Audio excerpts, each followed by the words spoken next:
महाभारत युद्ध के समय श्री कृष्ण के उपदेशों को प्राप्त कर अर्जुन उस परम ज्ञान की प्राप्ति करते हैं जो उनकी समस्त शंकाओं को दूर कर उन्हें कर्म की ओर प्रवृत्त करने में सहायक होती है। गीता के विचारों से मनुष्य को उचित बोध की प्राप्ति होती है। यह आत्म तत्व का निर्धारण करता है, उसकी प्राप्ति का मार्ग प्रशस्त करता है।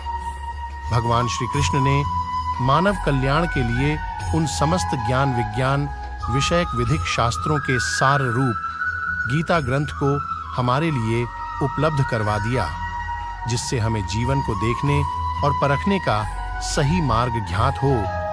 श्री भगवान की अवतारी शक्तियों को समझने के लिए कलाओं को आधार माना गया है। कलाओं को अवतारी शक्तियों की इकाई माने तो भगवान श्री कृष्ण 16 कला संपन्न है। ब्रह्मांड की समस्त शक्तियों में भगवान कृष्ण सर्वोच्च शक्ति के रूप में जाने जाते हैं। गीता में दिए गए 16 शक्तिशाली उद्धरण पूरी तरह से आपका दृष्टिकोण बदल देंगे। आपका जीवन को देखने का नजरिया बदल जाएगा।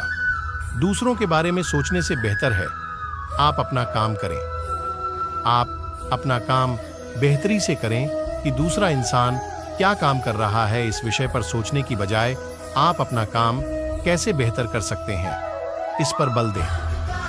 दूसरा जो काम कर रहा है वो उसके कर्म है, पाप नहीं है। आप अपने कर्म करें। नरक में जाने के 3 रास्ते हैं, लालच, गुस्सा और हवस। कर्म करो, फल की इच्छा न करें, क्योंकि कर्म हमेशा फल से अच्छा ही होता है।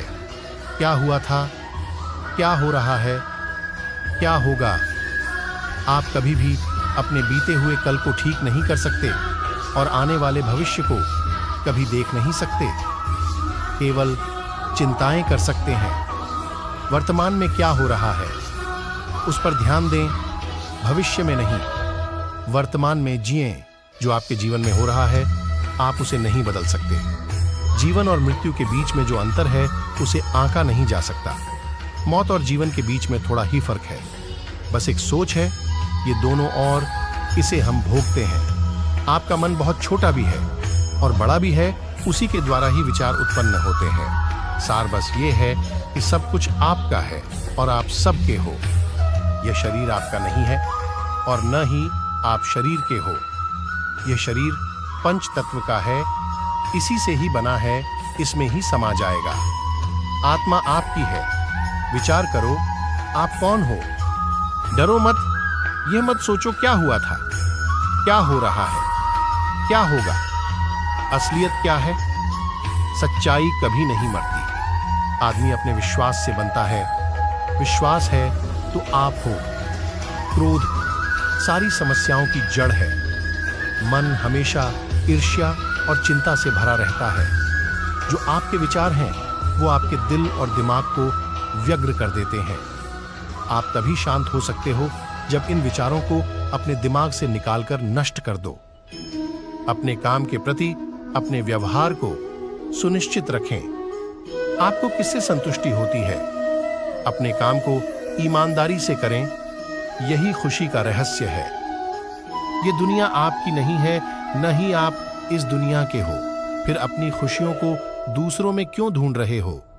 हमेशा सच्चाई बोलिए तो आपको लाभ होगा।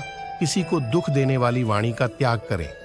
संसार के सभी पदार्थों का अव्यक्तता से आरंभ होता है। जो विचार हमारे भीतर आते हैं उन्हें यह अव्यक्तता अपने काबू में करके नाश कर देती है। तो फिर हमें क्या आवश्यकता है कुछ अधिक विचार करने की?